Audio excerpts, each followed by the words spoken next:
Welcome back, everyone, to another episode in our commentary series, where we're exploring the work of Ajmal from his website, theborderofamind.com. You know, his blog is really a fascinating space. Oh, yeah. It's a really unique blend of personal reflections and artistic expressions. Definitely. And just insightful observations, I think. It's like a window into his journey and his creative process. Absolutely. Today, we're diving into a blog post of his called Penciling Your Passion. Even the title itself, I find so thought-provoking. I agree. What about you? It's striking, that juxtaposition. You know, you have that everyday act of penciling something in. Right. So routine and scheduling. Right. But paired with this really powerful energy of passion. Yeah. Penciling in your passion. What does that even mean? Right. What do you think he's trying to convey with that? Well, I think he's highlighting a tension. Okay. That I think we all face between our daily obligations and the things that really ignite us. Oh, yeah. You know, it's like he's saying, don't let your passions get lost in the shuffle of daily life. So right from the title, he's setting the stage for how we often sideline those passions. Precisely. Because of everyday life. Yeah. And he really delves into the consequences of that in this post. Yeah. He explores how neglecting the things that bring us joy can lead to feelings of unfulfillment and disconnect. Yeah. And his core argument is we need to intentionally make space for them.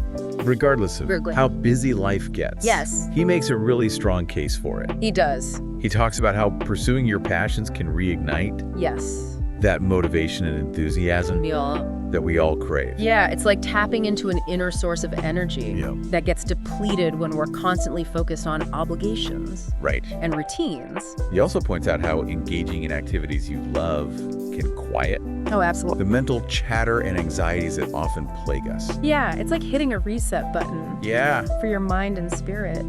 And then there's that boost in confidence and purpose. Of course. That comes from doing something that lights you up. Yeah, it reminds you of your capabilities and the unique value you bring to the world. This is where things get even more interesting. Oh, yeah. He goes beyond just those feel-good benefits. And talks about how pursuing your passions can actually lead to deeper personal growth. Yes. I love that part. Self-discovery through action. He talks about how it helps you understand your authentic self. Yes. Like your voice. Your values. Your abilities. Your truth. Even your own truth. And by expressing those authentic aspects of yourself, you attract opportunities and connections that are more aligned with who you are. That's such a powerful message. It is. Especially in a world that often pressures us to conform.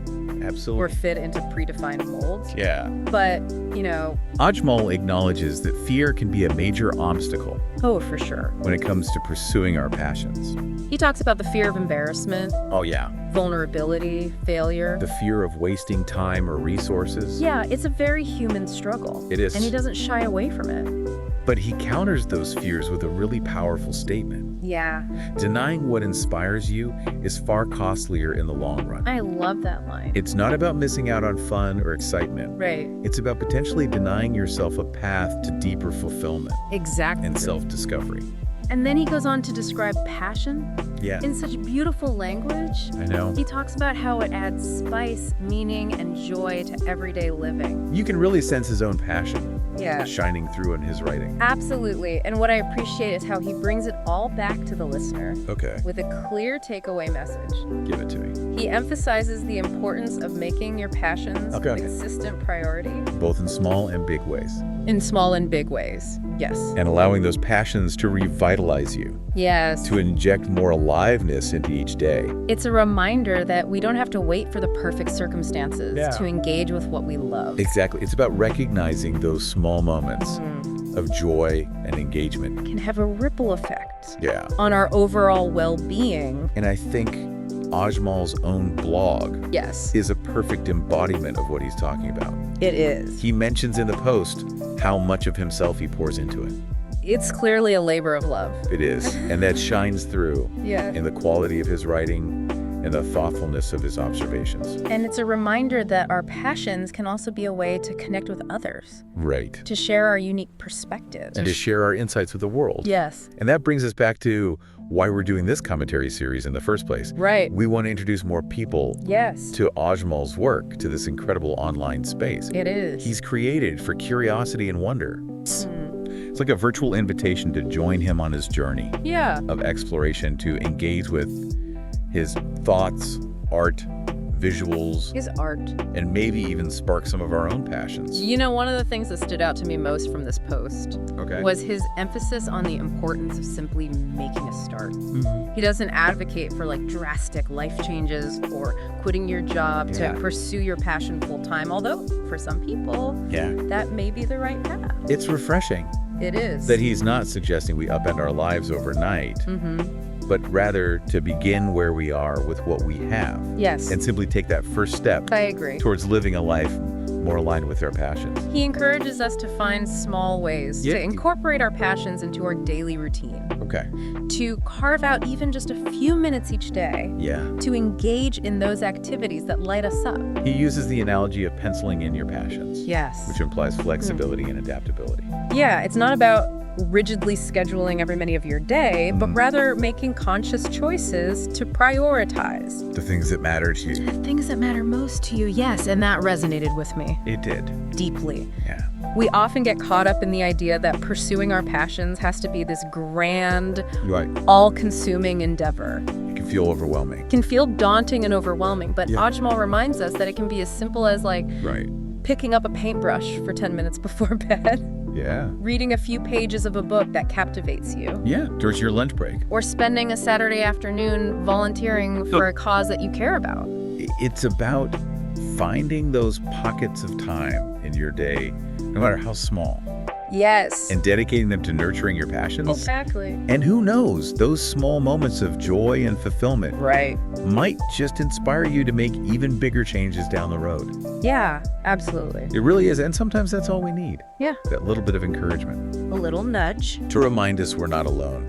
Yeah, Ajmal does such a wonderful job. He does. Of creating that sense of community. Through his writing. Yeah, he's vulnerable. Honest. And not afraid to share his own struggles. Which makes his insights more valuable. It makes him so relatable. Yeah. To bring it back to this blog post, Penciling Your Passion, what would you say is the biggest takeaway? The biggest takeaway? For our listeners. I think it's that reminder that we have the power to choose how we spend our time and energy.